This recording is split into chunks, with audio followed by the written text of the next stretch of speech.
एखादी व्यक्ती जर अडकली किंवा काही झालं तर किंवा तुमच्या बाबतीत असा कधी झाला की द्विधा झाले की तुम्हाला माणूस म्हणून एक गोष्ट पटते पण पोलीस म्हणून ती करता येत नाही असा एखादा प्रसंग झालाय का?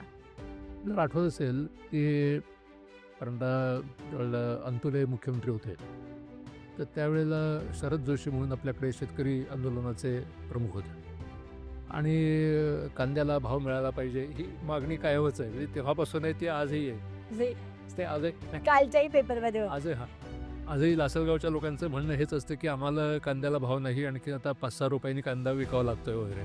तर आम्हाला प्रत्यक्षामध्ये तो कमीत कमी 30 रुपयाला तरी मिळायला पाहिजे. मागणी खरी असते त्यांची. आता त्या मागणीसाठी म्हणून नाशिकच्या जवळ एक पिंपळगाव बसवंत म्हणून गाव. तर शरद जोशींनी त्यावेळेला एक आंदोलनाचं असं हाक दिली होती की महाराष्ट्रातले सगळे रस्ते बंद करा, आणि त्याच्यामध्ये नाशिकमध्ये त्यांचा खूप जोर होता.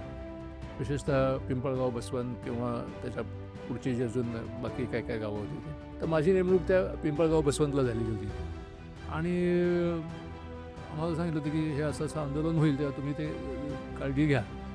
तर माझ्याबरोबर माझे एक दुसरे वरिष्ठ अधिकारी होते.